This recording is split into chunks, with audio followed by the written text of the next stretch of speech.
السلام علیکم سامعین، آئیے شروع کرتے ہیں اقبال کاظمی کی تحریر گرداب کی 8ویں قسط۔ آپ اسے سن رہے ہیں رباب کی آواز میں۔ آپ سب سے التماس ہے کہ براہ کرم چینل کو سبسکرائب کرنا ہرگز مت بھولیے، اور اگر کہانی کو پسند فرمائیں تو اسے لائک اور شیئر بھی ضرور کر دیا کیجیے۔ بہت شکریہ۔ آئیے آج کی قسط کا آغاز کرتے ہیں۔ ڈیوڈ، تم ٹھیک تو ہو نا؟ ٹیلی فون پر سینڈرا کی آواز سن کر ڈیوڈ نے فوراً ہی اپنے آپ کو سنبھال لیا۔ ہاں میں ٹھیک ہوں، تم کیسی ہو؟ اس نے لہجے کو خوشگوار بنانے کی کوشش کرتے ہوئے کہا۔ میں تھوڑی دیر پہلے ٹی وی پر خبریں دیکھ چکی ہوں۔ جج ٹریسا کے رویے سے صاف ظاہر ہوتا ہے کہ وہ جانبداری سے کام لے رہی ہے۔ اسے تم پر پابندی لگانے کا کوئی حق نہیں۔ تم اپنی موکلہ کے مفاد میں بول رہے تھے۔ ڈیوڈ خاموش رہا۔ مجھے افسوس ہے ڈیوڈ، کاش میں اس وقت تمہارے پاس ہوتی۔ ویسے میں ڈرائیو کر سکتی ہوں اور… نہیں، ایسی کوئی حماقت مت کرنا، ڈیوڈ جلدی سے بولا۔ تمہاری حالت ایسی نہیں کہ ہم کوئی خطرہ مول لے سکیں۔ کیا آج تم ڈاکٹر کے پاس گئی تھیں؟ ہاں، اس نے کہا ہے کہ کسی بھی دن۔ اچھا، اپنا خیال رکھنا، ڈیوڈ نے کہتے ہوئے فون بند کر دیا۔ اس کی تھوڑی ہی دیر کے بعد جیسی کا فون آ گیا۔ مجھے ذرا جوش آ گیا تھا، ڈیوڈ نے اس کی بات کے جواب میں کہا۔ تم نے جو کچھ بھی کیا اس کا مجھے افسوس ہے، لیکن جج ہی صحیح نہیں ہے۔ تم نے کیا کیا تھا جو شروع سے ہی تمہارے خلاف ہو رہی ہے؟ جیسی بولا۔ دراصل وہ مقدمہ چلانا ہی نہیں چاہتی تھی، ڈیوڈ نے جواب دیا۔ اس نے شروع ہی میں کہا تھا کہ اگر عاشی اعتراف جرم کر لے تو اسے عمر قید کی سزا سنا کر بات ختم کی جا سکتی ہے، لیکن میں نے یہ بات نہیں مانی تھی۔ ٹی وی کے تمام چینلز کے قانونی ماہرین اس کیس کا جائزہ لیتے ہوئے تبصرہ کر رہے تھے۔ عدالت میں ڈیوڈ کا رویہ بھی زیر بحث تھا۔ ایک چینل پر ایک ماہر قانون کہہ رہا تھا، میں نے کسی وکیل صفائی کو اپنے ہی موکل پر اس طرح چیختے دھاڑتے نہیں دیکھا۔ مسٹر ڈیوڈ کا یہ رویہ دیکھ کر عدالت میں موجود ہر شخص دنگ رہ گیا۔ حقیقت یہ ہے کہ مسٹر ڈیوڈ کا اپنی موکلہ کے ساتھ رویہ بہت ہی غیر مناسب۔ ڈیوڈ نے ٹی وی بند کر دیا۔ یہ سب کچھ کیسے ہو گیا؟ وہ سوچ رہا تھا۔ زندگی تو بہت حسین ہوتی ہے، اس کا انجام بھی خوشگوار ہونا چاہیے، لیکن میری وجہ سے اس کی زندگی داؤ پر لگی ہوئی ہے، مجھ پر پابندی لگائی جانے والی ہے۔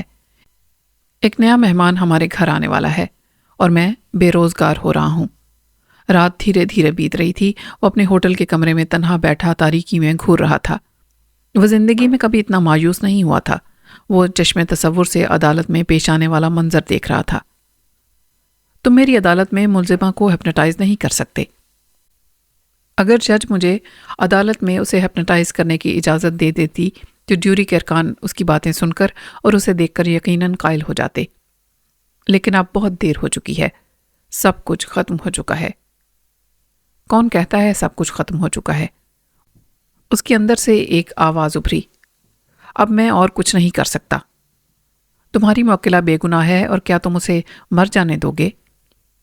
پلیز مجھے تنہا چھوڑ دو، وہ بے اختیار کرا اٹھا۔ جج ٹریسا کے الفاظ اس کے ذہن میں گونج رہے تھے۔ تم اسے میری عدالت میں ہپنوٹائز نہیں کر سکتے۔ 3 الفاظ ڈیوڈ کے دماغ میں دھماکے سے پیدا کرنے لگے۔ میری عدالت میں۔ صبح 5 بجے کے قریب ڈیوڈ اچھل کر بستر سے اتر آیا۔ اس نے 2 مختلف جگہوں پر فون کیے، 2 مرتبہ دیر تک باتیں کرتا رہا اور آخر کار فون بند کر دیا۔ وہ کھڑکی کے سامنے آ کر کھڑا ہو گیا۔ سپیدہ سحر نمودار ہو رہا تھا۔ یہ اچھا شگن ہے، ڈیوڈ نے سوچا، ہم یقیناً جیت جائیں گے۔ ڈیوڈ ایک کباڑیے کی دکان میں داخل ہوا تو دکاندار فوراً ہی اس کی طرف متوجہ ہو گیا۔ میں آپ کی کیا خدمت کر سکتا ہوں مسٹر ڈیوڈ؟ دکاندار نے ڈیوڈ کو پہچان لیا تھا۔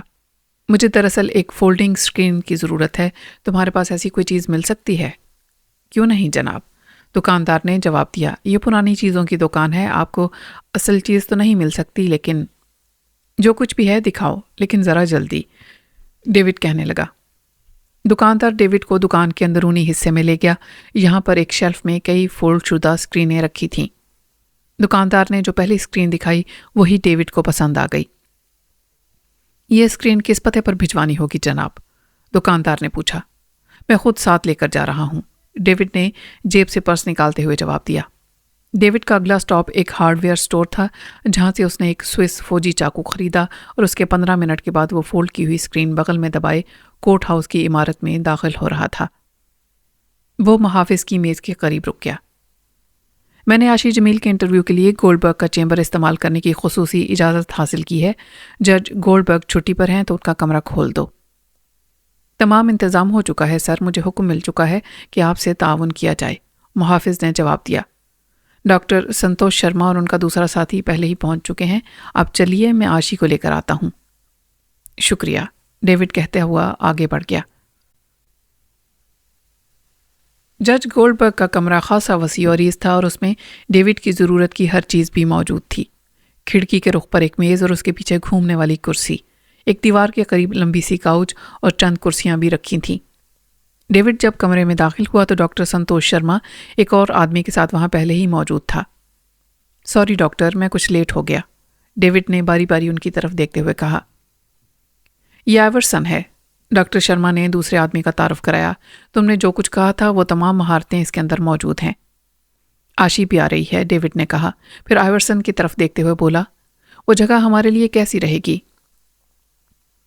اتفاق سے میں نے بھی اسی جگہ کا انتخاب کیا ہے، آئیورسن نے کہا اور کمرے کے اس کونے میں جا کر اپنے کام میں مصروف ہو گیا۔ چند منٹ کے بعد محافظ بھی آشی کو لے کر پہنچ گیا۔ میں بھی موجود رہوں گا مسٹر ڈیوڈ، محافظ نے کہا۔ مجھے کوئی اعتراض نہیں، ڈیوڈ نے کہا اور پھر آشی کو مخاطب کرتے ہوئے بولا، بیٹھ جاؤ آشی۔ آشی ایک کرسی پر بیٹھ گئی تو ڈیوڈ نے کہا، اب تک جو کچھ بھی ہوا مجھے اس کا افسوس ہے آشی، لیکن گھبراؤ نہیں، سب ٹھیک ہو جائے گا۔ آشی نے سر ہلا دیا، اس کا چہرہ اب بھی خوف کی تہہ میں چھپا ہوا تھا۔ ابھی ہم نے سب کچھ نہیں کھویا، ہمارے پاس ایک موقع موجود ہے، ڈیوڈ نے کہا۔ آشی نے نظریں اٹھا کر اس کی طرف دیکھا، اس کی نظروں میں بے یقینی تھی۔ آشی، ڈیوڈ بولا، ڈاکٹر شرما تمہیں ہیپنوٹائز کرنا چاہتے ہیں۔ نہیں، آشی جلدی سے بولی، اب اس سے کیا ہوگا؟ میری خاطر، ڈیوڈ بولا۔ آشی کندھے اچکا کر رہ گئی۔ ڈیوڈ نے ڈاکٹر سنتوش شرما کو اشارہ کیا۔ ہم پہلے بھی کئی مرتبہ یہ عمل دہرا چکے ہیں، ڈاکٹر سنتوش شرما آگے بڑھتے ہوئے بولا۔ تمہیں صرف اتنا کرنا ہے کہ آنکھیں بند کر لو اور اپنے تمام اعضاء ڈھیلے چھوڑ دو، ذہن سے سارے خیالات نکال دو۔ تم سونا چاہتی ہو اور تمہیں نیند آ رہی ہے۔ 10 منٹ کے بعد ڈاکٹر سنتوش شرما نے ڈیوڈ کی طرف دیکھا۔ آشی اب مکمل طور پر ٹرانس میں ہے۔ ڈیوڈ آشی کے قریب آ گیا، اس کے دل کی دھڑکن بے ربط ہو رہی تھی۔ میں پشپا سے بات کرنا چاہتا ہوں، وہ آشی کی طرف دیکھتے ہوئے بولا۔ جواب میں خاموشی رہی۔ ڈیوڈ قدرے اونچی آواز میں بولا، باہر آؤ پشپا، تم میری آواز سن رہی ہو۔ صوفیہ تم بھی سامنے آؤ، میں تم دونوں سے بات کرنا چاہتا ہوں۔ خاموشی طاری رہی۔ تم دونوں جواب کیوں نہیں دیتی؟ ڈیوڈ اس مرتبہ چیخا، کیا تم ڈر رہی ہو؟ آج عدالت میں جوری نے جو کچھ بھی کہا وہ تم دونوں نے سنا تھا۔ آشی کو مجرم قرار دے دیا گیا ہے اور تم دونوں عدالت میں بھی اسی لیے سامنے نہیں آئی تھیں۔ تم بزدل ہو پشپا، بزدل۔ وہ گہری نظروں سے آشی کے چہرے کو دیکھ رہے تھے مگر کوئی رد عمل ظاہر نہیں ہوا۔ ڈیوڈ نے پریشان نظروں سے ڈاکٹر کی طرف دیکھا، ڈاکٹر بھی پریشان نظر آ رہا تھا۔ وہ 2 قدم اٹھا کر آشی کے قریب پہنچ گیا۔ عدالت کی کارروائی شروع ہونے والی تھی۔ آشی ڈیوڈ کے قریب کرسی پر بیٹھی تھی، اس کے چہرے پر خوف کے سائے کچھ اور گہرے ہو گئے تھے۔ ڈیوڈ کے ایک ہاتھ پر پٹی بندھی ہوئی تھی۔ یور آنر، ڈیوڈ نے کھڑے ہو کر جج ٹیریزا کی طرف دیکھتے ہوئے کہا، آپ کی اجازت سے میں ایک نئی شہادت پیش کرنا چاہتا ہوں۔ بالکل نہیں، وکیل استغاثہ برنن چیختے ہوئے اٹھ کر کھڑا ہو گیا۔ یہ فیصلہ مجھے کرنے دو مسٹر برنن، جج نے برنن کو گھورتے ہوئے کہا، پھر ڈیوڈ کی طرف گھوم گئی۔ مقدمے کی کارروائی ختم ہو چکی ہے، جیوری تمہاری موکلہ کے خلاف اپنی حتمی رائے کا اظہار کر چکی ہے اور میں انسانیت کے نام پر اجازت طلب کر رہا ہوں یور آنر، ڈیوڈ نے کہا۔ 10 منٹ، صرف 10 منٹ یور آنر۔ وقت کی قدر تو شاید تم جانتے ہی نہیں مسٹر ڈیوڈ، تم پہلے ہی نہ صرف اپنا بلکہ عدالت اور سب کا بہت سا وقت ضائع کر چکے ہو۔ ٹھیک ہے، جج نے گہرا سانس لیتے ہوئے کہا، میں تمہیں آخری موقع دے رہی ہوں، صرف 10 منٹ، اس سے 1 سیکنڈ بھی زیادہ نہیں۔ ڈیوڈ جج کے ساتھ اس کے چیمبر میں آ گیا۔ برنن بھی سائے کی طرح اس کے ساتھ لگا چلا گیا تھا۔ میں نے تمہیں صرف 10 منٹ دیے ہیں، کیا کہنا چاہتے ہو مسٹر ڈیوڈ؟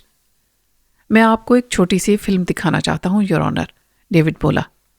میری سمجھ میں نہیں آتا کہ کسی فلم کا اس معاملے سے کیا تعلق ہے، برنن نے کہا۔ میں بھی کچھ سمجھ نہیں پائی، بہرحال اب تمہارے پاس صرف 9 منٹ رہ گئے ہیں مسٹر ڈیوڈ، جج نے کہا۔ ڈیوڈ ایک لمحہ ضائع کیے بغیر انہیں اندرونی دروازے سے ایک اور کمرے میں لے آیا جہاں آئیورسن 16 ملی میٹر کا پروجیکٹر اور پورٹیبل سکرین لیے کھڑا تھا۔ وہاں اسی جگہ سیٹ کر دو جلدی، ڈیوڈ نے آئیورسن سے کہا۔ آئیورسن نے سکرین سٹینڈ پر لگا دیے اور دیوار کے ساکٹ میں پروجیکٹر کا پلگ بھی لگا دیا۔ اگر آپ اجازت دیں تو کھڑکیوں کے شیڈز گرا دوں، ڈیوڈ بولا۔ تم جو بھی کرنا چاہتے ہو جلدی کر لو، اب صرف 7 منٹ بچے ہیں۔ پروجیکٹر آن کر دیا گیا۔ جج گولڈبرگ کے چیمبر کا منظر سکرین پر نظر آنے لگا اور اس منظر میں ڈیوڈ اور ڈاکٹر سنتوش شرما کرسی پر بیٹھی ہوئی آشی کی طرف دیکھ رہے تھے۔ پھر ڈاکٹر سنتوش کی آواز ابھری۔ آشی اب مکمل طور پر ٹرانس میں ہے۔ ڈیوڈ آشی کے قریب آ گیا۔ میں پشپا سے بات کرنا چاہتا ہوں۔ ڈیوڈ کی آواز سنائی دی۔ باہر آؤ پشپا، تم میری آواز سن رہی ہو۔ صوفیہ تم بھی باہر آؤ، میں تم دونوں سے بات کرنا چاہتا ہوں۔ خاموشی طاری رہی۔ جج ٹریسا کرسی پر بیٹھی سکرین کو دیکھ رہی تھی۔ اس کے چہرے پر ناگواری کے تاثرات تھے۔ ڈیوڈ اب چیخ رہا تھا۔ تم دونوں جواب کیوں نہیں دیتی؟ کیا تم ڈر رہی ہو؟ آج عدالت میں جوری نے جو کہا وہ تم دونوں نے بھی سنا ہے۔ آشی کو مجرم قرار دے دیا گیا ہے۔ تم دونوں اس لیے عدالت میں سامنے نہیں آئی تھیں۔ تم بزدل ہو پشپا، بزدل۔ جج ٹریسا ایک جھٹکے سے اٹھ کھڑی ہوئی۔ بس بہت ہو چکا، میں ایسے ڈرامے پہلے بھی دیکھ چکی ہوں۔ تمہارا وقت ختم ہو رہا ہے مسٹر ڈیوڈ۔ 1 منٹ، ڈیوڈ بولا۔ آپ نے ابھی کچھ نہیں۔ اب سب ختم ہو چکا ہے، جج نے کہا اور دروازے کی طرف بڑھ گئی۔ اچانک کمرے میں ایک گیت کی آواز سنائی دینے لگی۔ جج ایک دم پیچھے مڑی اور سکرین کی طرف دیکھنے لگی۔ آشی کا چہرہ بالکل بدل چکا تھا۔ اب وہ آشی نہیں تھی، پشپا تھی۔ اور پشپا کہہ رہی تھی، ہاں میں واقعی خوفزدہ تھی، اس لیے عدالت میں اپنی پناہ گاہ سے باہر نہیں آئی۔ لیکن کیا تم سمجھتے ہو کہ میں تمہارے کہنے پر سامنے آ جاتی؟ تم مجھے کیا سمجھتے ہو؟ ایک تربیت یافتہ کتیا جو اشاروں پر چلتی رہے؟ جج ٹریسا چھوٹے چھوٹے قدم اٹھاتی ہوئی دوبارہ اپنی جگہ پر آ گئی اور غیر یقینی سی نگاہوں سے سکرین کی طرف دیکھنے لگی۔ میں نے ان تمام احمقوں کی باتیں سنی ہیں، پشپا نے کہتے ہوئے استغاثہ کے ایک گواہ کی نقل بھی اتاری۔ میں نہیں سمجھتا کہ دوہری شخصیت کا کوئی وجود ہے، احمق کہیں کا۔ آشی کا چہرہ ایک بار پھر تبدیل ہونے لگا۔ اب اس کے چہرے پر ایک بڑا معصوم سا اطالوی چہرہ ابھر آیا تھا۔ وہ بولی تو لہجہ بھی اطالوی تھا۔ وہ صوفیہ تھی جو کہہ رہی تھی، مسٹر ڈیوڈ، تم نے عدالت میں وہ سب کچھ کیا جو تم کر سکتے تھے۔ تمہاری کوششیں قابل تعریف ہیں۔ میں تو عدالت میں تمہاری مدد کے لیے آنا چاہتی تھی، لیکن پشپا نے مجھے زبردستی روک لیا تھا۔ جج خاموشی سے یہ سب کچھ دیکھ رہی تھی۔ اس کا چہرہ اس وقت کچھ عجیب سی کیفیت کی عکاسی کر رہا تھا۔ آشی کی آواز اور چہرہ ایک بار پھر بدل گیا۔ تم بے وقوف ہو سکتی ہو، میں نہیں، اس نے کہا، اور یہ آواز پشپا کی تھی۔ پشپا، ڈیوڈ نے اسے مخاطب کیا، اگر آشی کو موت کی سزا ہو جاتی ہے تو تمہارے خیال میں تمہارا کیا ہوگا؟ نہیں، آشی کو موت کی سزا نہیں ہوگی، پشپا نے جواب دیا۔ آشی نے کچھ نہیں کیا، وہ تو ان تینوں آدمیوں میں سے کسی کو جانتی بھی نہیں تھی۔ لیکن صوفیہ ان سب کو جانتی ہے، ڈیوڈ بولا۔ انہیں تم نے اور صوفیہ نے مل کر قتل کیا ہے۔ تم کچھ نہیں جانتے، پشپا نے اس کی بات کاٹ دی۔ صوفیہ بزدل ہے، وہ کچھ نہیں کر سکتی۔ انہیں قتل میں نے کیا تھا۔ وہ اس سے بھی کڑی سزا کے مستحق تھے۔ تم انہیں بھی نہیں جانتے تھے۔ وہ سب انسان نہیں، پرلے درجے کے شیطان تھے، ہوس کے غلام تھے اور اپنے اندر بھڑکتی ہوئی آگ کو بجھانا چاہتے تھے۔ وہ خاموش ہو کر گہرے گہرے سانس لینے لگی، پھر بولی، وہ عورت کو صرف ایک کھلونا سمجھتے تھے جس سے وہ کھیلنا چاہتے تھے۔ انہیں سزا ملنی چاہیے تھی اور میں نے انہیں یہ سزا دی، لیکن کوئی بھی یہ ثابت نہیں کر سکتا کہ انہیں میں نے قتل کیا ہے۔ سارا الزام تو آشی پر آئے گا، مگر اسے بھی موت کی سزا نہیں ہو سکتی۔ اسے جیل کی کسی کوٹھڑی میں ڈال دیا جائے گا اور ہم اطمینان سے وہاں زندگی گزاریں گے۔ پشپا ایک دم خاموش ہو گئی۔ کمرے میں ایک طرف لگی ہوئی سکرین کے پیچھے کہیں سے کلک کی آواز سنائی دی تھی اور پشپا یہ آواز سن کر ہی چونکی تھی۔ یہ کیا ہے؟ یہ آواز کیسی تھی؟ وہ بولی۔ کچھ نہیں، ڈیوڈ نے اسے ٹالنے کی کوشش کی، لیکن پشپا مطمئن نہیں ہوئی۔ وہ اٹھ کر سکرین کی طرف لپکی جس کے پیچھے کیمرہ چھپایا گیا تھا۔ سکرین میں کیمرے کی آنکھ کے لیے چھوٹا سا سوراخ کر دیا گیا تھا۔ پشپا آگے بڑھی تو اس کا چہرہ کلوز اپ میں آ گیا۔ سٹینڈ پر سکرین پر اب صرف اس کا چہرہ ہی دکھائی دے رہا تھا۔ اوہ، لعنت ہو تم پر، تم نے اس سکرین کے پیچھے کیمرہ چھپا رکھا ہے، پشپا کی چیختی ہوئی آواز سنائی دی۔ وہ ایک دم ڈیوڈ کی طرف گھوم گئی۔ تم کتے کے بچے، تم دھوکے سے۔ میز پر کاغذ کاٹنے کا اسٹیل کے بلیڈ والا چاقو رکھا تھا۔ پشپا نے لپک کر وہ چاقو اٹھا لیا اور چیختی ہوئی ڈیوڈ پر حملہ آور ہوئی۔ میں تمہیں زندہ نہیں چھوڑوں گی، قتل کر دوں گی تمہیں۔ ڈیوڈ نے اسے قابو کرنے کی کوشش کی، لیکن غصے میں بفری ہوئی پشپا اس وقت چوٹ کھائی ہوئی شیرنی سے بھی زیادہ غضبناک ہو رہی تھی۔ اس کے ہاتھ میں پکڑے ہوئے چاقو کا پھل ڈیوڈ کے ہاتھ میں پیوست ہو گیا۔ پشپا نے دوبارہ حملے کے لیے چاقو والا ہاتھ اوپر اٹھایا۔ اس سے پہلے کہ وہ حملہ کرتی، کمرے میں کھڑا ہوا محافظ تیزی سے اس کی طرف لپکا۔ اس نے پشپا کو گرفت میں لینا چاہا، مگر پشپا نے زوردار دھکا دے کر اسے فرش پر گرا دیا۔ اسی لمحے کمرے کا دروازہ کھلا اور ایک اور باوردی پولیس آفیسر کمرے میں داخل ہوا۔ اس نے یہ خطرناک صورتحال دیکھی تو وہ بھی پشپا کی طرف لپکا۔ پشپا نے اس کے پیٹ میں زوردار لات رسید کی اور وہ بھی چیختا ہوا ایک طرف گرا۔ 2 اور پولیس والے شور سن کر دوڑتے ہوئے اندر آ گئے۔ اس دوران میں پہلا پولیس آفیسر بھی سنبھل چکا تھا اور پھر تینوں نے بڑی مشکل سے پشپا کو گرفت میں لے کر کرسی پر بٹھا دیا۔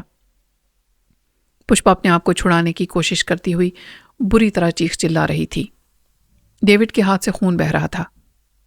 ڈاکٹر، خدا کے لیے اسے ہوش میں لاؤ، جلدی کرو، ڈیوڈ زخمی ہاتھ کو جھٹکے دیتے ہوا بولا۔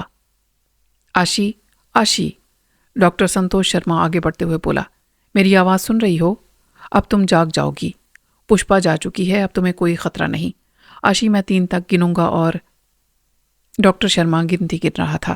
سب کی نظریں آشی پر لگی تھیں۔ اس کا چہرہ بتدریج پرسکون ہوتا چلا گیا۔ کیا تم میری آواز سن رہی ہو آشی؟ ڈاکٹر بولا۔ ہاں، جواب ملا۔ یہ آشی کی آواز تھی جو میلوں دور سے آتی ہوئی محسوس ہو رہی تھی۔ تمہاری نیند پوری ہو گئی ہے، اب تم آنکھیں کھول دو۔ کیسا محسوس کر رہی ہو؟ ڈاکٹر نے کہا۔ آشی نے آنکھیں کھول دی۔ میں بہت تھکی ہوئی ہوں، میں نے کچھ بتایا؟ اس نے باری باری ڈاکٹر اور ڈیوڈ کی طرف دیکھا۔ جج ٹریزا کے کمرے میں لگی ہوئی اسکرین تاریک ہو گئی۔ ڈیوڈ نے آگے بڑھ کر کمرے کی بتیاں بجھا دیں۔ بہت اچھی پرفارمنس تھی، وکیل استغاثہ برنر نے کہا۔ اس کے لہجے میں طنز نمایاں تھا۔ میرے خیال میں آسکر ایوارڈ ضرور ملنا چاہیے۔ شٹ اپ، جج ٹریسا نے اسے جھڑک دیا۔ برنر اچھل پڑا۔ وہ عجیب سی نظروں سے جج کی طرف دیکھ رہا تھا۔ اسے اپنے لیے جج کے اس رویے کی توقع ہرگز نہیں تھی۔ چند لمحے خاموشی رہی، پھر جج ڈیوڈ کی طرف گھوم گئی۔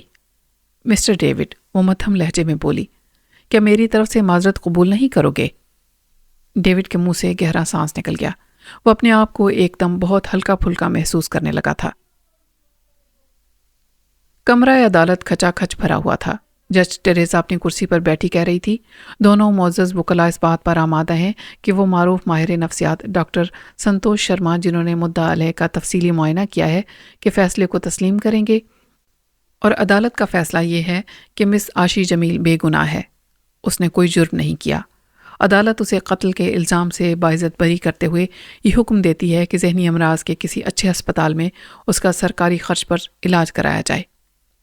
اس کے ساتھ ہی عدالت برخاست کی جاتی ہے۔ ڈیوڈ اٹھ کر کھڑا ہو گیا۔ اس کی آنکھوں میں نمی تھی۔ یہ اس کی زندگی کا اہم ترین کیس تھا جو آخر کار اس نے جیت لیا تھا۔ اظہار تشکر کے لیے اس کے پاس الفاظ نہیں تھے۔ شکریہ ادا کرنے کی ضرورت نہیں مسٹر ڈیوڈ، جج نے اس کی طرف دیکھتے ہوئے کہا، میں نے انصاف کے تقاضے پورے کیے ہیں۔ کیس کے دوران میں تمہارا رویہ اگرچہ بعض اوقات قابل اعتراض رہا ہے، لیکن اب میں تمہارے خلاف کسی قسم کا کوئی ایکشن نہیں لے رہی۔ شکریہ یور آنر، ڈیوڈ نے کہا، اور پھر آگے بڑھ کر سرگوشیانہ لہجے میں بولا، کامیابی کے انعام کے طور پر قدرت 1-2 روز میں ہمیں ایک انمول تحفے سے نوازنے والی ہے۔ جج مسکرا کر رہ گئی۔ مسٹر ڈیوڈ، ڈاکٹر سنتوش شرما کہہ رہا تھا، میری ایک تجویز ہے، مجھے زیادہ توقع تو نہیں، لیکن اگر تم ایسا کوئی بندوبست کر سکو تو یہ آشی کے حق میں بہتر ہوگا۔ وہ کیا؟ ڈیوڈ نے سوالیہ نگاہوں سے اس کی طرف دیکھا۔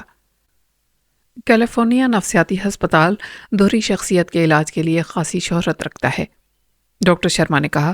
وہاں کا انچارج ڈاکٹر لیویسن میرا دوست ہے۔ ویسے بھی وہاں ایک مسلمان ڈاکٹر موجود ہے۔ ڈاکٹر محسن کو دوہری شخصیت کے علاج کا ماہر سمجھا جاتا ہے۔ وہ آشی کو بہتر طور پر سمجھ سکتا ہے۔ اگر تم جج ٹریسا کو آمادہ کر لو تو آشی کو وہاں بھیجنے کا بندوبست ہو جائے تو یہ آشی کے حق میں بہتر ہوگا۔ شکریہ ڈاکٹر، ڈیوڈ بولا، میں کوشش کروں گا کہ جج ہماری یہ تجاویز مان لے۔ اس میں شکریہ کی کوئی بات نہیں ڈاکٹر، ڈیوڈ نے مسکراتے ہوئے جواب دیا۔ میں آپ کا احسان مند تھا۔ مجھے خوشی ہے کہ آپ کے کسی کام آ سکا۔ تم نے واقعی بہت ذہانت کا ثبوت دیا ہے، ڈاکٹر سلطان نے کہا، لیکن ایک موقع پر تو میں پریشان ہو گیا تھا۔ پریشانی تو مجھے بھی ہوئی تھی، ڈیوڈ مسکرایا، لیکن اچانک ہی ذہن میں ایک بات آ گئی۔ ڈاکٹر سنتوش شرما نے میرا بڑا ساتھ دیا۔ خدا کا شکر ہے کہ تمام معاملہ بحسن خوبی نبٹ گیا۔ اب میری بیٹی کا علاج بھی ممکن ہو سکے گا، ڈاکٹر سلطان نے کہا۔ ہاں، ڈیوڈ بولا۔ ڈاکٹر شرما نے اسے کیلیفورنیا نفسیاتی ہسپتال بھیجنے کا مشورہ دیا ہے۔ وہاں کے ڈاکٹر MPT کے علاج میں خصوصی مہارت رکھتے ہیں۔ وہاں ایک مسلمان ڈاکٹر بھی ہے، وہ بہتر طور پر عاشی کا علاج کر سکے گا۔ ڈاکٹر محسن کا نام تو میں نے بھی سن رکھا ہے، خدا کرے میری بیٹی ٹھیک ہو جائے، ڈاکٹر سلطان نے کہا۔ میں جج سے بات کروں گا۔ اس نے عاشی کو کیلیفورنیا بھیجنے کا حکم دے دیا تو علاج میں کوئی پریشانی نہیں ہوگی۔ اور جب ڈاکٹر سلطان جمیل رخصت ہونے لگا تو اس نے ایک لفافہ ڈیوڈ کی طرف بڑھا دیا۔ ڈیوڈ مسکرا دیا۔ اس کی ساری مشکلیں دور ہو رہی تھیں۔ اب میں تمہارے لیے کیا کر سکتی ہوں مسٹر ڈیوڈ؟ جج ٹریسا نے سوالیہ نگاہوں سے ڈیوڈ کی طرف دیکھا۔ عاشی کے سلسلے میں آپ کے تعاون اور ہمدردی کی ضرورت ہے یور آنر۔ مجھے واقعی اس لڑکی سے ہمدردی ہے۔ قانون جہاں تک مجھے اجازت دے گا میں اس کی مدد ضرور کروں گی۔ کہو میں کیا کر سکتی ہوں؟ جج نے کہا۔ ڈیوڈ چند لمحے خاموش رہا، پھر ڈاکٹر شرما کی تجویز کے بارے میں بتانے لگا۔ یہ ایک غیر معمولی بات ہوگی، جج نے کہا۔ یہاں بھی تو بہت اچھے اچھے ماہرین نفسیات موجود ہیں۔ ٹھیک ہے یور آنر، ڈیوڈ کے لہجے میں مایوسی تھی، وہ جانے کے لیے مڑ گیا۔ میں نے انکار تو نہیں کیا مسٹر ڈیوڈ، جج کی آواز سن کر وہ رک گیا۔ تمہاری درخواست اگرچہ غیر معمولی ہے، لیکن یہ کیس بھی تو بہت غیر معمولی ہے۔ ڈیوڈ خاموش رہا اور اس کے بولنے کا منتظر رہا۔ میں تمہاری درخواست کو منظور کرتے ہوئے عاشی کو علاج کے لیے کیلیفورنیا بھیجنے کے احکامات جاری کر دوں گی، جج نے کہا۔ شکریہ یور آنر، ڈیوڈ مسکرا دیا۔ اپنی کوٹری میں عاشی خاموش بیٹھی خالی خالی نظروں سے سامنے دیوار کو گھور رہی تھی۔ اس کے چہرے پر بے پناہ مایوسی تھی اور وہ سوچ رہی تھی، مجھے موت سے بھی بدتر سزا دی گئی ہے۔ مجھے ایک لمبی مدت کے لیے ایک ایسی جیل میں بند کر دیا جائے گا جہاں پاگل بھرے ہوں گے۔ اس سے تو اچھا ہوتا کہ مجھے موت ہی کی سزا دے دی گئی ہوتی۔ زندگی کے ساتھ دکھوں کا تو خاتمہ ہو جاتا۔ یہ سب سوچتے ہوئے اس کی آنکھیں بھیگ گئیں اور وہ سسکیاں بھرنے لگی۔ اسی لمحے دروازہ کھلا اور اس کے ڈیڈی ڈاکٹر سلطان جمیل اندر داخل ہوئے۔ وہ چند لمحے دروازے کے قریب ہی کھڑے اس کی طرف دیکھتے رہے۔ بیٹی، وہ آگے بڑھ کر اس کے سامنے بیٹھ گئے۔ سب ٹھیک ہو جائے گا، اب تم زندہ رہو گی۔ میں زندہ نہیں رہنا چاہتی، عاشی نے بے بسی سے سر ہلا دیا۔ ایسا مت کہو، ڈاکٹر سلطان جمیل بولے۔ معمولی سا ذہنی مرض ہے جو قابل علاج ہے اور تمہارے علاج کا بندوبست ہو رہا ہے۔ تم بالکل ٹھیک ہو جاؤ گی اور میرے پاس ہی رہو گی۔ اب میں تمہیں اکیلا نہیں رہنے دوں گا۔ عاشی خاموش بیٹھی ان کی طرف دیکھتی رہی۔ میں جانتا ہوں اس وقت تمہارے احساسات کیا ہوں گے، لیکن سب ٹھیک ہو جائے گا، اور پھر کوئی بھی دکھ میری بیٹی کے قریب نہیں آئے گا۔ ڈاکٹر سلطان اٹھ کر کھڑے ہو گئے۔ اب میں چلتا ہوں، پھر آؤں گا تم سے ملنے۔ وہ چند لمحے وہاں رکے کہ شاید عاشی کچھ کہے، لیکن وہ خاموش رہی۔ ڈیوڈ نے مجھے بتایا تھا کہ تمہیں کیلیفورنیا نفسیاتی ہسپتال میں علاج کے لیے بھیجا جانے والا ہے۔ میں وہاں بھی تم سے ملنے کے لیے آتا رہوں گا۔ ڈاکٹر نے جھک کر اس کی پیشانی پر بوسہ دیا۔ میں اس بات کا خیال رکھوں گا کہ وہاں تمہیں کوئی تکلیف نہ ہو۔ ڈاکٹر چلے گئے اور عاشی سوچتی رہی کہ وہ مر کیوں نہیں جاتی۔ 1 گھنٹے بعد ڈیوڈ آ گیا۔ ہیلو عاشی، تم ٹھیک ہو نا؟ ڈیوڈ نے اس کے سامنے بیٹھتے ہوئے پوچھا۔ میں پاگل خانے میں نہیں جانا چاہتی، میں مرنا چاہتی ہوں۔ ایسی زندگی کا عذاب مجھ سے برداشت نہیں ہوگا۔ میری مدد کرو ڈیوڈ، پلیز۔ سب ٹھیک ہو جائے گا عاشی، ڈیوڈ نے اسے تسلی دی۔ ماضی کے خوفناک سیاہ بادل چھٹ گئے ہیں اور ایک روشن مستقبل تمہارا منتظر ہے۔ اس نے عاشی کا ہاتھ پکڑ لیا۔ تم نے مجھ پر اعتماد کیا ہے، اب بھی بھروسہ کرو، تم بہت جلد ایک نارمل اور خوشگوار زندگی گزارنے لگو گی۔ عاشی جواب دینے کے بجائے خاموشی سے اس کی طرف دیکھتی رہی۔ کہو تمہیں مجھ پر اعتماد ہے اور مسکراؤ، ڈیوڈ بولا۔ مجھے تم پر اعتماد ہے، عاشی نے رک رک کر کہا، لیکن کوشش کے باوجود وہ ہونٹوں پر مسکراہٹ نہیں لا سکی تھی۔ گڈ گرل، ڈیوڈ مسکرا دیا۔ تمہاری ایک نئی زندگی کا آغاز ہو رہا ہے۔ پرسکون اور خوشگوار زندگی۔ مقدمے کے فیصلے کا اعلان ہوتے ہی گویا ایک طوفان آ گیا۔ اخبارات نے خصوصی ضمیمے میں شائع کیے، ریڈیو اور ٹی وی پر بھی خصوصی پروگرام نشر کیے جانے لگے۔ ڈیوڈ ہیرو بن گیا تھا۔ اس نے ایک مشکل ترین کیس لیا تھا اور جیت گیا تھا۔ ڈیوڈ نے سینڈرا کو یہ خوشخبری سنانے کے لیے فون کیا تو وہ اس کی آواز سنتے ہی بولی، مجھے معلوم ہو چکا ہے ڈارلنگ، ابھی ٹی وی پر دیکھ چکی ہوں، میں بہت خوش ہوں، مجھے تم پر فخر ہے۔ تم کیسے ہو؟ میں اپنے جذبات کو الفاظ میں بیان نہیں کر سکتا، ڈیوڈ نے جواب دیا۔ وہ بھیانک خواب ختم ہو گیا۔ اب میں زیادہ انتظار نہیں کر سکتا، آج ہی رات واپس آ رہا ہوں۔ میں تمہارا انتظار کروں گی، سینڈرا نے جواب دیا۔ ڈیوڈ نے فون بند کر دیا اور اسی شام سان فرانسسکو پہنچ گیا۔ اسی رات خدا کی طرف سے ایسا انعام ملا جس پر وہ دونوں میاں بیوی خوشی سے پھولے نہیں سما رہے تھے۔ نو مولود کا نام جیفری رکھا گیا۔ ڈیوڈ جب بیری کارپوریشن لا ایسوسی ایٹس کے دفتر میں داخل ہوا تو بڑی گرم جوشی سے اس کا استقبال کیا گیا۔ ہر شخص اسے مبارکباد دے رہا تھا۔ وہ مسکراتا اور ہاتھ ہلاتا ہوا اس کمرے میں آ گیا جہاں بیٹھ کر کام کیا کرتا تھا۔ ہولی اس وقت چھٹی کر کے جا چکی تھی۔ ڈیوڈ میز کی درازوں سے اپنی ذاتی چیزیں نکالنے لگا۔ ڈیوڈ، آواز سن کر اس نے مڑ کر دیکھا۔ بیری دروازے میں کھڑا تھا۔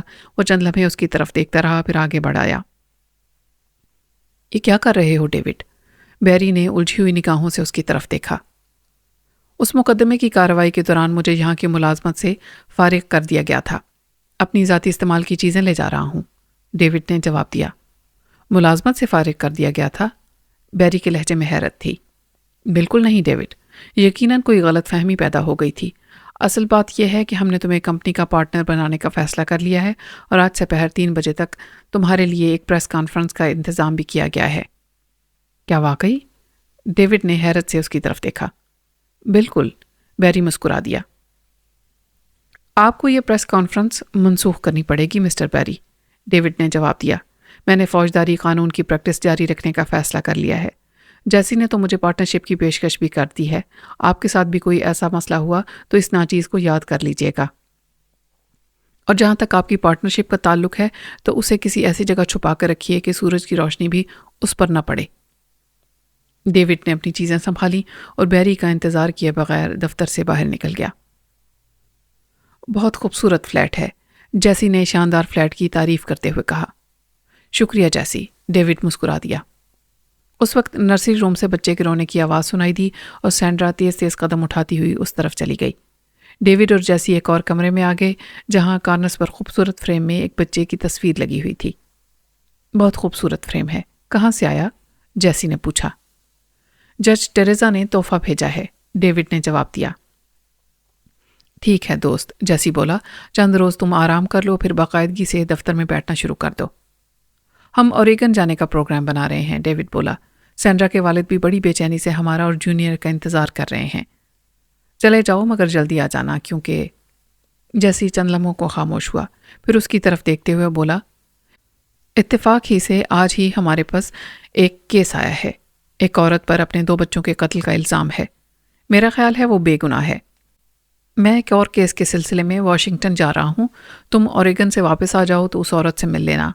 میرا خیال ہے تم اس کیس کو سنبھال لو گے۔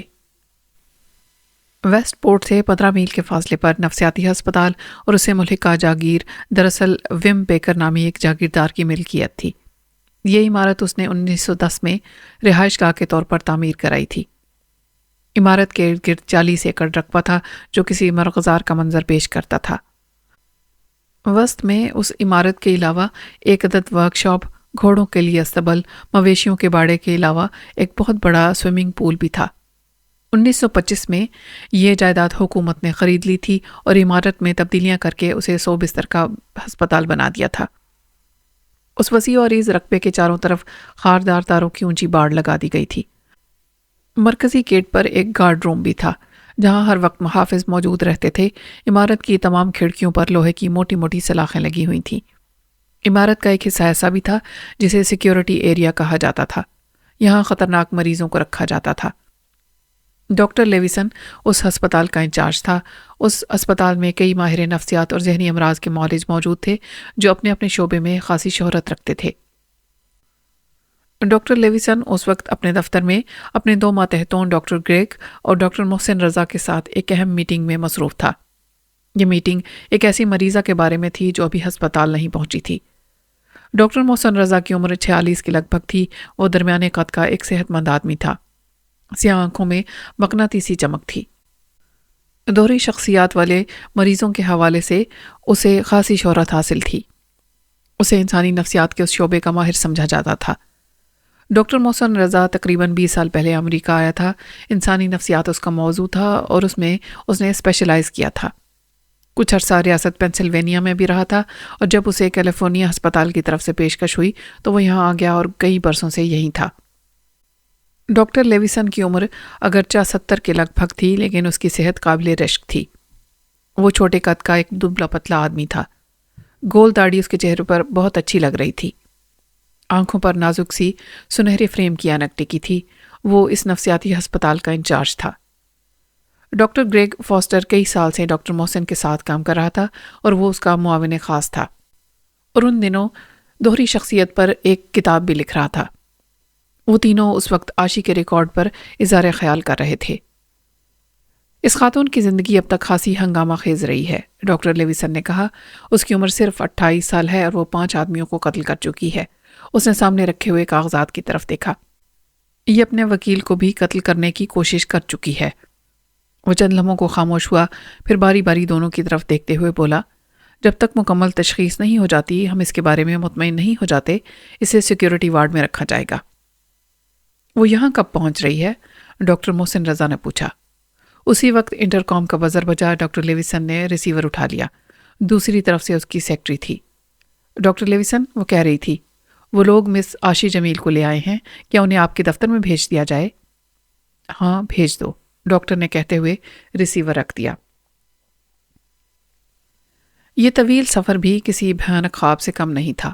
کیس ختم ہونے کے بعد عاشی کو دوبارہ اس کی کوٹری میں پہنچا دیا گیا تھا، جہاں وہ 3 دن رہی، اور اس دوران اس کی کیلیفورنیا نفسیاتی ہسپتال روانگی کے انتظامات ہوتے رہے، اور آخر کار اسے کوٹڑی سے نکال کر قیدیوں والی بس میں بٹھا کر ایئرپورٹ پہنچا دیا گیا، جہاں ایک جہاز اس کا منتظر تھا۔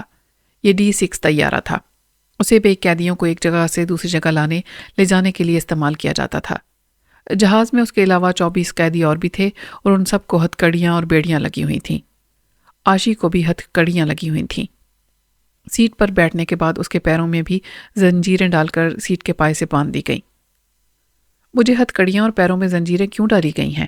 میں کوئی خطرناک قیدی تو نہیں ہوں، میں تو ایک نارمل عورت ہوں، عاشی نے سوچا، اور اس کے ساتھ ہی اندر سے ایک سرگوشی ابھری۔ ہاں، ایسی نارمل کے 5 آدمیوں کو قتل کر چکی ہو۔ جہاز پر دوسرے قیدی پیشہ ور اور خطرناک مجرم تھے۔ ان میں سے ہر کوئی کسی نہ کسی سنگین جرم کی سزا بھگت رہا تھا۔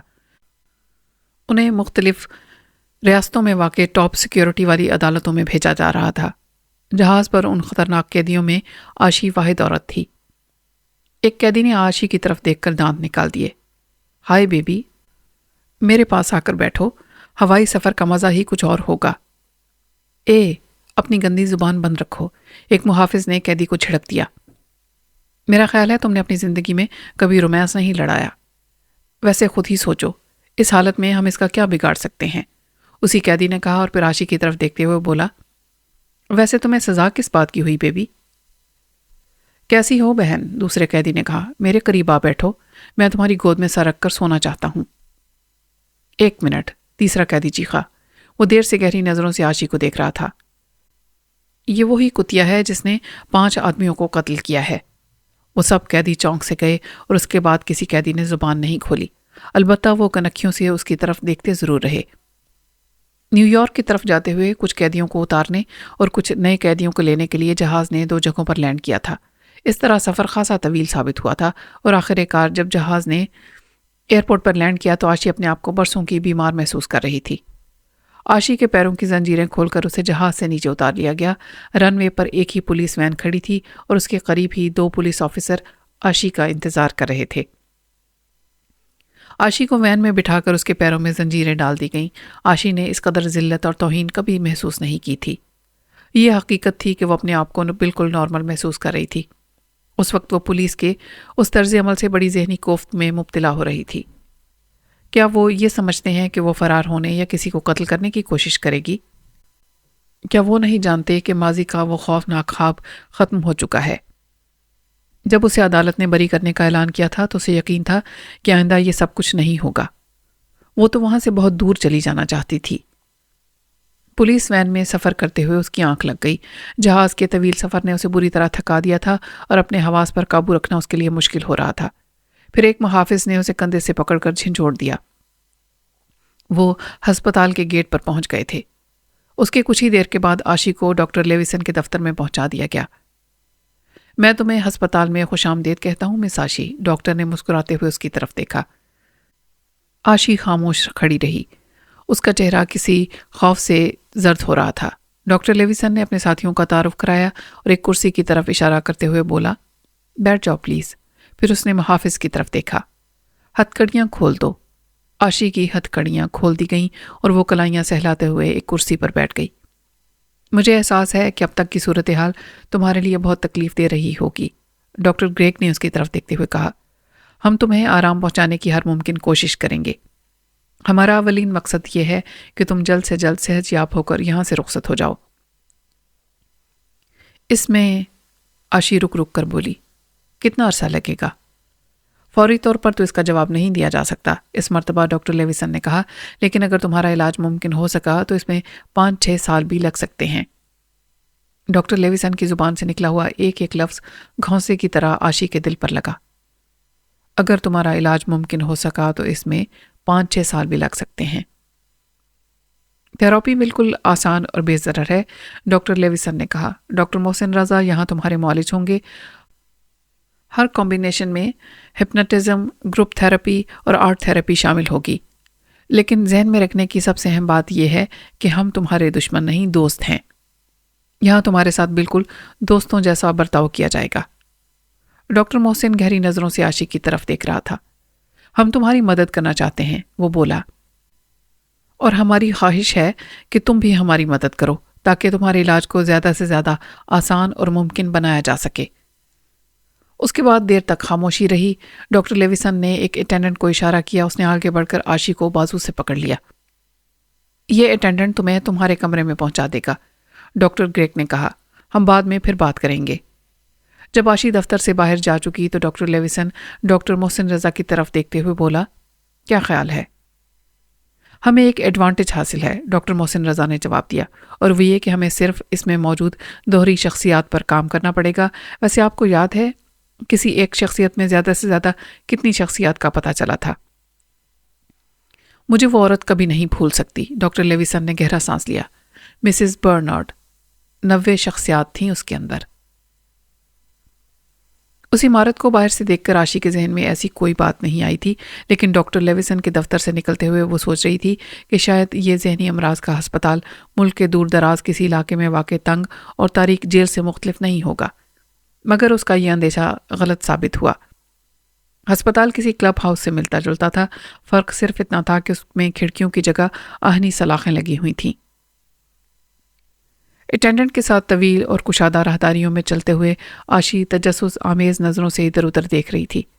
اس ہسپتال میں داخل دوسرے لوگ آزادی سے ادھر ادھر گھوم پھر رہے تھے۔ ان میں ہر عمر کے لوگ شامل تھے اور بظاہر دیکھنے میں وہ سب نارمل اور صحیح دماغ لگتے تھے۔ تو پھر یہ لوگ یہاں کیوں ہیں؟ آشی نے سوچا۔ کئی لوگوں نے تو اس کی طرف دیکھ کر مسکراتے ہوئے ہیلو اور گڈ مارننگ بھی کہا تھا، لیکن آشی اپنے خیالات میں اس قدر کھوئی ہوئی تھی کہ وہ کسی بات کا جواب نہیں دے سکی تھی۔ لیکن وہ اتنا سمجھتی تھی کہ نارمل نظر آنے کے باوجود وہ سب ذہنی مریض ہیں، پاگل ہیں۔ وہ اس وقت پاگل خانے میں تھی۔ کیا میں بھی پاگل ہوں؟ وہ یہ سوچ کر کانپ اٹھی۔ وہ ایک بہت بڑے آہنی دروازے کے سامنے پہنچ گئی۔ دروازے میں چند انچ چوڑی ایک چھوٹی سی کھڑکی تھی۔ دوسری طرف کھڑے ہوئے اٹینڈنٹ نے اس کھڑکی سے انہیں دیکھا اور اندر کی طرف لگا ہوا سرخ رنگ کا ایک بٹن دبا دیا۔ آہنی دروازہ کھل گیا۔ یہ مس آشی جمیل ہے، آشی کے ساتھ آنے والے نے تعارف کرایا۔ ہیلو مس آشی، دوسرے اٹینڈنٹ نے مسکرا کر اس کی طرف دیکھا۔ ہر چیز بظاہر نارمل لگ رہی تھی، لیکن یہاں کچھ بھی نارمل نہیں ہے، آشی نے سوچا۔ یہاں اوپر کی دنیا نیچے اور نیچے کی دنیا اوپر ہے۔ اس آہنی دروازے کی وجہ سے عمارت کا ایک حصہ دوسرے حصے سے بالکل الگ تھلگ ہو گیا تھا۔ اس طرف آئیے مس آشی، دوسرے اٹینڈنٹ نے کہا اور آشی اس کے ساتھ چل پڑی، اور آخر کار وہ ایک دروازے کے سامنے رک گئے۔ آشی اندر داخل ہوئی تو اسے حیرت کا جھٹکا لگا۔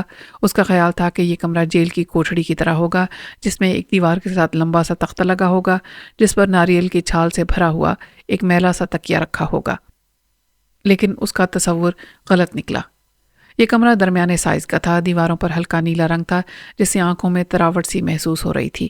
ایک دیوار کے ساتھ چھوٹا کاؤچ اور دوسری دیوار کے ساتھ پلنگ تھا جس پر آرام دہ بستر بچھا ہوا تھا۔ یہ آپ کا کمرہ ہے مس آشی، اٹینڈنٹ نے کہا۔ آپ کی چیزیں کچھ دیر میں یہاں پہنچا دی جائیں گی۔ اٹینڈنٹ باہر چلا گیا، اس نے دروازہ بھی بند کر دیا تھا۔ وہ اپنے آپ میں کچھ عجیب سا محسوس کرنے لگی۔ محافظ نے کہا تھا کہ یہ آپ کا کمرہ ہے، لیکن اگر میں یہاں نہ رہنا چاہوں تو، اور اگر یہاں سے باہر جانا چاہوں تو؟ ذہن میں یہ خیال آتے ہی وہ تیز تیز قدم اٹھاتی ہوئی دروازے کی طرف چلی گئی۔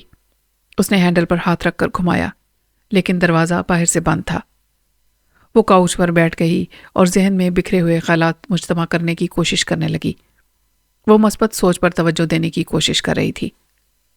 ہم تمہارا علاج کرنے کی کوشش کریں گے، ہم تمہارا کامیاب علاج کرنے کی کوشش کریں گے، ہم تمہارا کامیاب علاج کریں گے۔ آشی کو ڈاکٹر محسن رضا کی نگرانی میں دے دیا گیا تھا۔ ڈاکٹر محسن مریض کے اندر الجھی ہوئی ذہنی شخصیات کے علاج کا ماہر تھا۔ اسے کبھی ناکامی کا سامنا بھی کرنا پڑتا تھا، لیکن اس کی کامیابیاں کہیں زیادہ تھیں۔ آشی کا کیس بہت زیادہ الجھا ہوا تھا اور اس کے لیے چیلنج کی حیثیت رکھتا تھا۔ سب سے پہلے تو اسے مریضہ کا اعتماد حاصل کرنا تھا تاکہ وہ دوستانہ ماحول میں ایک دوسرے سے بات کر سکیں، اور آشی بھی اپنے آپ کو ذہنی طور پر کچھ پرسکون محسوس کرتی رہے۔ اس کے بعد اس کے ذہن میں چھپی ہوئی تمام شخصیات کو ایک ایک کر کے باہر لانا چاہتا تھا تاکہ ان سے بات کر کے ان کی موجودگی کی وجہ معلوم کی جا سکے اور انہیں باور کرا دیا جائے کہ اب ان کی ضرورت نہیں رہی، اس لیے وہ اس پناہ گاہ کو چھوڑ دیں۔ دراصل یہی وہ موقع ہوتا ہے جسے MPT یعنی دوہری شخصیت کے مرض کے علاج کا کٹھن ترین مرحلہ کہا جاتا ہے۔ اس وقت تمام دوہری شخصیات اور مریض ایک ہی شخصیت کا روپ دھار لیتے ہیں اور انہیں قابو میں کرنا ہی اصل مسئلہ ہوتا ہے۔ لیکن ابھی ہم اس مرحلے سے بہت دور ہیں، ڈاکٹر محسن نے سوچا۔ اگلے روز صبح آشی کو ڈاکٹر محسن رضا کے دفتر میں پہنچا دیا گیا۔ صبح بخیر مس آشی، ڈاکٹر محسن نے مسکرا کر اس کا استقبال کیا۔ صبح بخیر ڈاکٹر محسن، آشی نے جواب دیا۔ بھائی یہ تعلقات مجھے پسند نہیں ہیں، ڈاکٹر محسن رضا نے کہا۔ ہم ایک دوسرے کے دوست ہیں اور ہمیں بے تکلف ہو کر ایک دوسرے سے بات کرنی چاہیے۔ میں عمر میں تم سے بڑا صحیح، مگر تم مجھے محسن کہہ سکتی ہو، صرف محسن۔ اب بتاؤ کیا محسوس کر رہی ہو، کیسا لگ رہا ہے یہ سب کچھ؟ لوگ کہتے ہیں میں نے 5 آدمیوں کو قتل کیا ہے۔ آپ خود ہی سوچیں میرے احساسات کیا ہونے چاہیے، آشی نے جواب دیا۔ کیا تمہیں یاد ہے کہ تم نے ان میں سے کسی کو قتل کیا تھا؟ ڈاکٹر نے پوچھا۔ نہیں، آشی نے نفی میں سر ہلا دیا۔ میں نے تمہارے مقدمے کی فائل پڑھی ہے آشی، ڈاکٹر محسن اس کے چہرے پر نظریں جماتے ہوئے بولا۔ تم نے کسی کو قتل نہیں کیا، یہ قتل تمہارے اندر چھپی ہوئی ان پراسرار شخصیات نے کیے جنہیں ہم آلٹرز کہہ سکتے ہیں۔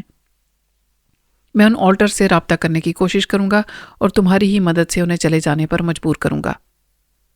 مجھے یقین ہے آپ ضرور کامیاب ہوں گے، آشی نے رک رک کر کہا۔ انشاءاللہ ایسا ضرور ہوگا، ڈاکٹر محسن نے کہا۔ میں تمہاری مدد کے لیے ہی یہاں بیٹھا ہوں اور ہمیں کامیابی ضرور ہوگی۔ دراصل تمہیں کسی شدید ذہنی کرب سے بچانے کے لیے یہ آلٹرز تمہارے اندر پیدا ہوئے تھے۔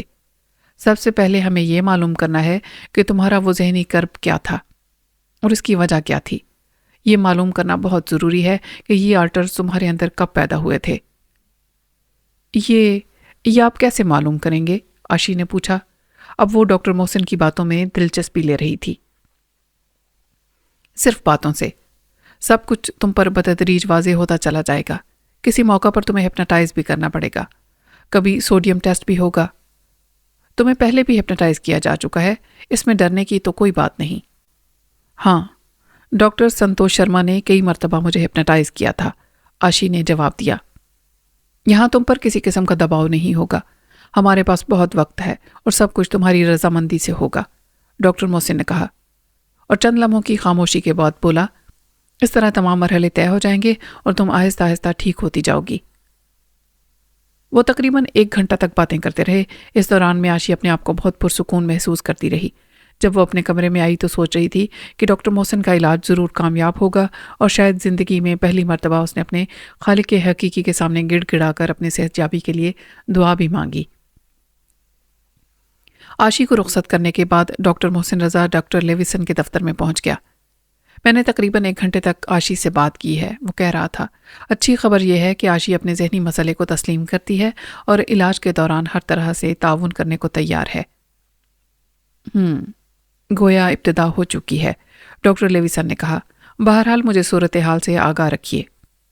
ضرور، ڈاکٹر محسن نے جواب دیا۔ یہ کیس دراصل ڈاکٹر محسن کے لیے ایک بہت بڑے چیلنج کی حیثیت رکھتا تھا۔ اس نے عاشی میں کوئی خاص اور بہت غیر معمولی بات محسوس کی تھی، لیکن ابھی وہ اپنے ذہن میں اس بارے میں وضاحت نہیں کر پا رہا تھا۔ اس نے بہرحال یہ طے کر لیا تھا کہ عاشی کو اس مصیبت سے نجات دلا کر ہی رہے گا۔ عاشی کے ساتھ روزانہ بیٹھک ہوتی رہی، گھنٹوں باتیں ہوتی رہی تھیں، لیکن یہ گفتگو کبھی بھی اپنے موضوع سے ہٹتی نہیں تھی۔ 1 ہفتہ گزر گیا۔ اب میں تمہیں ہپناٹائز کرنے جا رہا ہوں۔ ڈاکٹر محسن اپنی جگہ سے اٹھ کر اس کے قریب آ گیا۔ اپنے ذہن کو آزاد اور جسمانی اعضاء کو بالکل ڈھیلا چھوڑ دو، بالکل پرسکون۔ نہیں، رک جاؤ ڈاکٹر، عاشی ایک دم بول اٹھی۔ کیا ہوا؟ کیا بات ہے؟ ڈاکٹر نے پریشان نگاہوں سے اس کی طرف دیکھا۔ درجنوں بھیانک خیالات بجلی کے کوندے کی طرح عاشی کے ذہن میں لپکے تھے۔ ڈاکٹر محسن اس کے ذہن میں چھپی ہوئی ان پراسرار شخصیات کو باہر لانا چاہتا تھا اور اس کے لیے یہ تصور ہی خوفناک تھا۔ میں ان سے نہیں ملنا چاہتی، وہ ہکلائی۔ تمہیں ان سے ملنے کی کوئی ضرورت نہیں، ڈاکٹر محسن نے کہا، کم از کم اس موقع پر نہیں۔ گھبراؤ نہیں، کچھ نہیں ہوگا۔ ٹھیک ہے ڈاکٹر، عاشی کے ہونٹوں سے کراہ سی خارج ہوئی۔ تو پھر تیار ہو تم؟ ڈاکٹر بولا۔ ہاں، عاشی نے اس بات میں سر ہلا دیا۔ گڈ، ڈاکٹر مسکرایا، اور پھر عاشی کو ہپناٹائز کرنے میں پورے 15 منٹ لگے۔ جب وہ مکمل طور پر ٹرانس میں آ گئی تو ڈاکٹر محسن نے میز پر رکھے ہوئے کاغذ کی طرف دیکھا۔ پشپا دھیرن اور صوفیہ۔ ڈاکٹر محسن کے خیال میں اب وقت آ گیا تھا کہ عاشی کے اندر پوشیدہ کسی ایک شخصیت کو سامنے لانے کی کوشش کی جائے۔ اس نے عاشی کی طرف دیکھا، اس کا سر کرسی کی پشت سے لگا تھا اور وہ گہری نیند میں تھی۔ ڈاکٹر کسی قدر آگے کو جھکایا۔ ہیلو پشپا، کیا تم میری آواز سن رہی ہو؟ پہلے عاشی کے چہرے کے تاثرات تبدیل ہوئے، پھر نقوش میں تبدیلی آنے لگی۔ چند سیکنڈ کے بعد وہ ایک بالکل نئی شخصیت کے روپ میں اس کے سامنے تھی۔ اس کے ہونٹوں کو حرکت ہوئی اور وہ ایک گیت گنگنانے لگی۔ ڈاکٹر خاموش کھڑا سنتا رہا۔ بہت اچھا گیت ہے پشپا، ڈاکٹر محسن نے اس کے خاموش ہونے پر کہا۔ بات شروع کرنے سے پہلے میں اپنا تعارف کرا دوں، میں ڈاکٹر محسن رضا ہوں۔ میں جانتی ہوں تم کون ہو، پشپا نے خشک لہجے میں جواب دیا۔ تم سے مل کر خوشی ہوئی، ڈاکٹر بولا۔ کیا کسی نے کبھی تمہیں یہ بتایا ہے کہ تمہاری آواز بہت اچھی ہے؟ مسکا لگانے کی کوشش مت کرو، پشپا کا لہجہ بدستور تھا۔ میں ٹھیک کہہ رہا ہوں اور میں یہ بھی کہہ سکتا ہوں کہ تم نے موسیقی کی باقاعدہ تعلیم حاصل کی ہے۔ نہیں، پشپا نے جواب دیا، میں تو موسیقی کی باقاعدہ تعلیم حاصل کرنا چاہتی تھی، لیکن بہرحال چھوڑو اس بات کو۔ میں تمہاری مدد کرنا چاہتا ہوں پشپا۔ بکواس، پشپا نے ناگوار لہجے میں کہا۔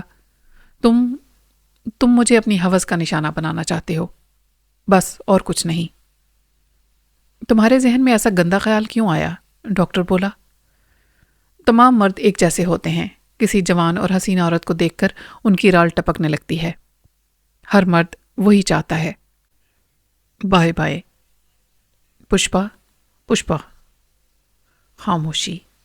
ڈاکٹر محسن عاشی کے چہرے کو تکنے لگا۔ اس چہرے پر کوئی بے چینی یا کوئی ایسا تاثر نہیں تھا۔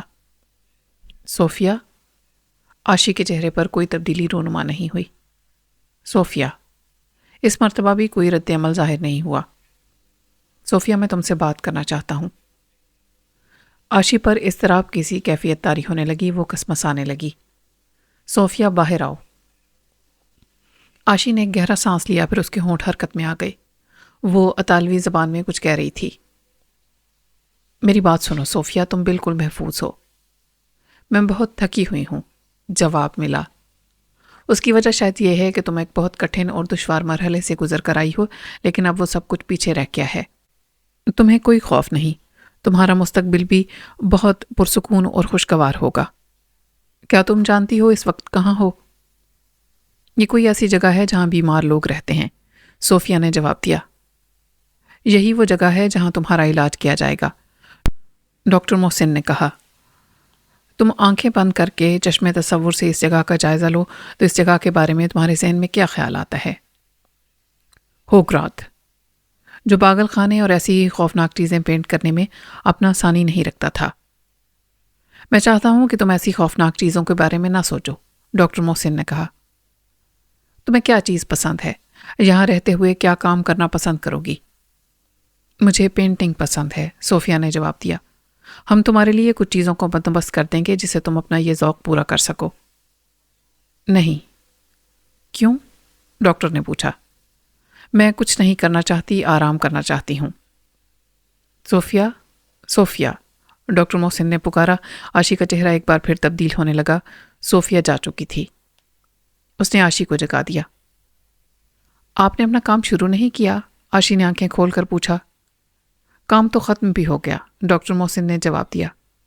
اوہ، کیا رہا؟ آشی نے سوالیہ نگاہوں سے اس کی طرف دیکھا۔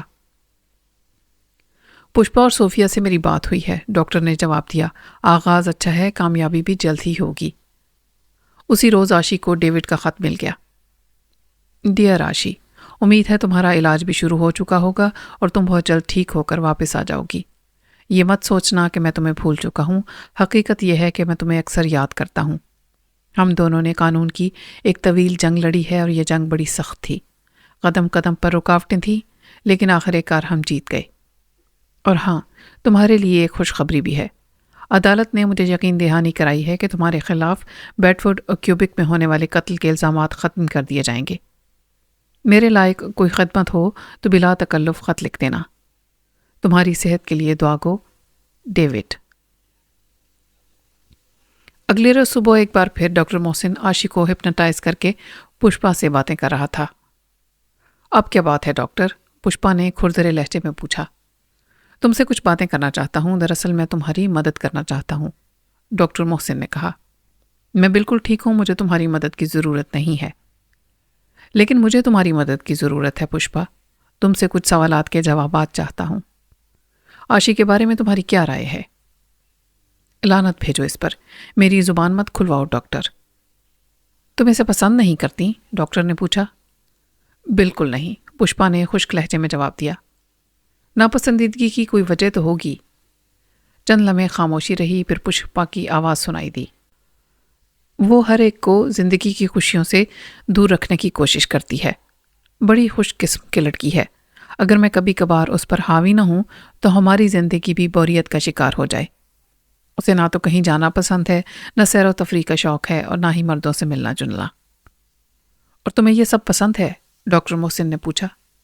کیوں نہیں، پشپا نے جواب دیا۔ اسی کا نام تو زندگی ہے۔ یہ کیا بات ہوئی کہ آدمی سادھوؤں کی طرح گوشہ نشین ہو کر بیٹھ جائے؟ بلکہ آج کل تو سادھو اور پنڈت بھی عیش کرتے ہیں۔ تم لندن میں پیدا ہوئی تھیں پشپا، تم اس سلسلے میں کچھ بتانا پسند کرو گی؟ ڈاکٹر نے پوچھا۔ میں صرف ایک بات بتا سکتی ہوں، اور وہ یہ کہ کاش اس وقت بھی وہاں ہوتی۔ اور پھر خاموشی چھا گئی۔ ڈاکٹر نے اسے 2-3 مرتبہ پکارا، لیکن جواب نہیں ملا۔ پشپا جا چکی تھی۔ اب میں صوفیہ سے بات کرنا چاہوں گا، ڈاکٹر محسن نے آشی کے چہرے پر نظریں جماتے ہوئے کہا۔ آشی کے چہرے پر تبدیلیاں رونما ہونے لگیں۔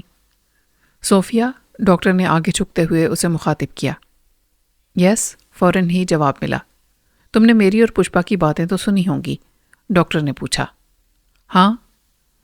کیا تم اور پشپا ایک دوسرے کو جانتی ہو؟ ہاں، بہت اچھی طرح، جواب ملا۔ لیکن آشی تم دونوں میں سے کسی کو نہیں جانتی۔ کیا تم آشی کو پسند کرتی ہو؟ کیسی لڑکی ہے وہ؟ بس ٹھیک ہی ہے، صوفیہ نے جواب دیا۔ تم نے اس سے کبھی کوئی بات کیوں نہیں کی؟ پشپا نے منع کر رکھا ہے۔ کیا تم صرف پشپا کے کہنے پر چلتی ہو، تمہاری کوئی رائے نہیں؟ پشپا میری دوست ہے، لیکن تم یہ پوچھنے والے کون ہوتے ہو؟ صوفیہ نے جواب دیا۔ اس مرتبہ اس کے لہجے میں ہلکی سی ناگواری تھی۔ میں بھی تمہارا دوست بننا چاہتا ہوں صوفیہ، ڈاکٹر محسن نے کہا۔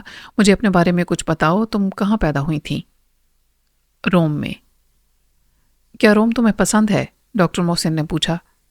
اس کے ساتھ ہی عاشی کے چہرے کے تاثرات بدلنا شروع ہو گئے اور رونے لگی۔ ڈاکٹر پریشان ہو گیا اور آگے کو جھکتے ہوئے نرم لہجے میں بولا، گھبراؤ نہیں عاشی، تمہیں کچھ نہیں ہوا، اب تم بیدار ہو رہی ہو۔ عاشی نے آنکھیں کھول دیں۔ میں نے پشپا اور صوفیہ سے بات کی تھی، ڈاکٹر محسن نے بتایا، وہ دونوں دوست ہیں اور میں چاہتا ہوں کہ تم بھی ان کی دوست بن جاؤ۔ اسی روز جب عاشی دوپہر کا کھانا کھا رہی تھی، ایک میل نرس اس کے کمرے میں داخل ہوا اور فرش پر ایک پینٹنگ پڑی دیکھ کر چونک سا گیا۔ یہ ایک لینڈسکیپ تھا۔ وہ چند لمحے اسے دیکھتا رہا، پھر اس نے جھک کر پینٹنگ اٹھائی اور ڈاکٹر محسن کے دفتر میں پہنچ گیا۔